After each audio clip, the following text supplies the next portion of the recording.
Alright, so this is James, the Giant Economy. I hope you guys are having a wonderful Friday night. I had such a good talk with a friend that on the way out tonight, I am going to do a video just because it's so fresh in my mind. So this person worked, they were like a senior manager at an apartment complex, right? We were just talking about stuff.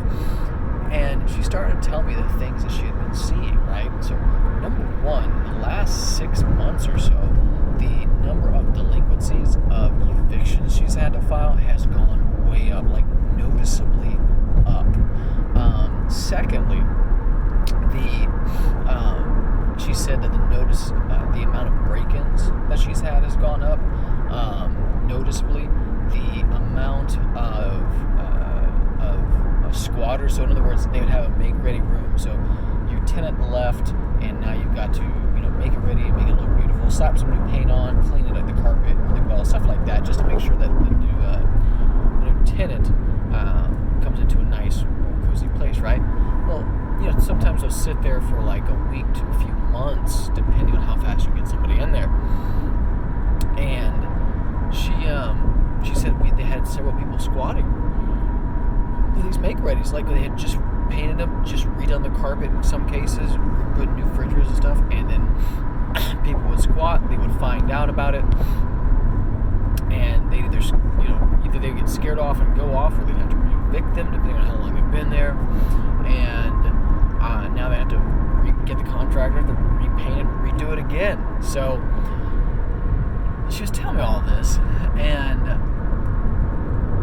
another thing she put in, I'm trying to remember all this off the top of my head, but she said also the finding good quality contractors was really hard. Like ones that would do good work was really hard. There was a noticeable decline in the quality craftsmanship of contractors, and she's been in this world for a while, right? Now, I will say this: if you're in multifamily, probably the first question you're going to ask is, hey, what kind of apartment complex he has, right? A, B, or C. If that's typically, if you're new, that could be a apartment world. A is like the best one, they're really nice, like Taj Mahal of it all. C is like the ghetto ones type thing, the ones where you don't really want to walk. Well, depending on, like I say, C plus, C minus type thing, because there's a wide range on it. But C's are kind of the really low end ones, and B's are the very comfortable middle, right?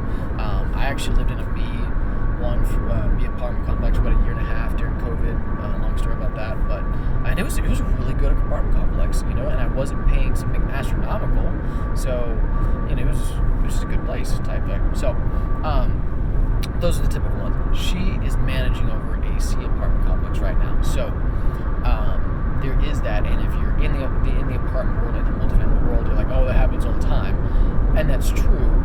That happens everywhere. C's are more likely to have them, but the difference is this: one, there was a noticeable uptick, right? Like we always have it, but it's not always this much. Like the volume has gone up. Number two is they have sister properties that are A class, or owned by the same owner, the same group of owners that are A class properties. And I mean, this one, and this is in Houston, Texas, which has got like 20 or 30 stories to it. It's a really nice property. They've noticed the same things over there. Different degrees, of course, but there is a rise in people getting evicted because they're not paying rent. Okay, and so people that live in an apartment complex, they're always renting for a reason, right? Like when I was renting, there was a reason. Okay. But this is the I tell you this because this is not the lower side, but people typically that are renting are not there, and they're not in a house because they can't afford it, location or something like that. But a lot of times they just can't qualify for a house when they're not in the time to buy a house, right? Apartments are where it starts. And I tell you this is because I'm sitting around a bunch of investors and they're like, oh, multifamily is the way. Multifamily is the silver bullet to all my financial problems. Just get into multifamily, James. I'm sitting there looking around, I'm like, I'm listening to these stories of people that are on the ground floor having to deal with these issues at multifamily properties right now. They're talking to their sister properties, which are even better quality, higher quality, and they're going through some really, really rough times right now. I took a step back and I said, for a variety of reasons, I'm not going to own a multifamily property right now. If I had one, I'd probably sell it off. Or I would probably sell it off last year when the rates were the highest. But right now, I think multifamily is going to take a huge hit. It's going to be hard when there is a lot of turnover like this, when they're squatting, when there's issues with theft, when the quality of tenant goes down. Even when good tenants turn bad, it's going to affect your profit lines. It's going to affect your bottom line, right? And right now, there's a lot of investors out there who are either buying them themselves or becoming a part of a syndication, a group where they pull their money into and they buy into and they share in the profits. That as one guy that I listened to put it, he's like, they've already lost their money, they just don't know it yet. I think the apartment, the multifamily sector is going to get hit really hard. Does it mean every one of them is going to melt down and everyone's going to go in foreclosure? No. But just like we saw in the housing market in 2008, that big crash, I think multifamily is going to wake up from the awakening, right? Not only for that reason that I just said, but also because when I first started to get really into investing, like whole hog everything, and started looking at commercial stuff, back then cap rates, which I'll explain in a different video, it's basically a way to, for shorthand, it's a way to measure your profits in a percentage, right? And to see, and from that percentage, you see if it's a good deal or not, right? So a cap rate of 8% was a deal. Anything under that, you wouldn't touch, right? You wouldn't touch at all. Like you would be called stupid or risky or foolish to invest in something that has a cap rate of under 8, right? That was like 4 or 5 years ago. People now are buying things with cap rates 4, sometimes 3.5%. And I'm like, what in the world? And this happens right before a crash. What happens is everybody's jumping in.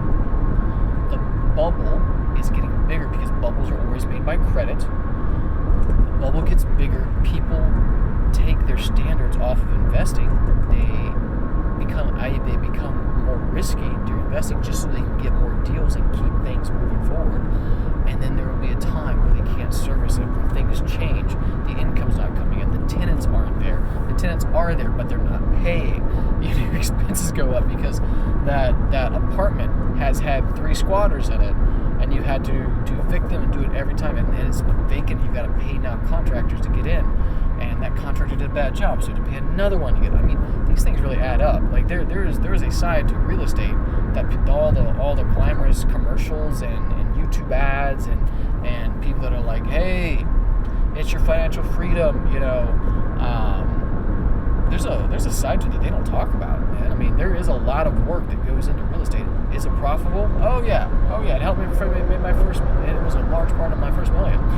But my point is this: it's not a silver bullet, and I think multifamily is on the edge, and the cracks are showing, but it's on the edge of falling off a cliff, and there's going to be some people that take some hits. I'm saying this because I don't want you to be one. I plan on buying multifamily when it's down and it's really hurting.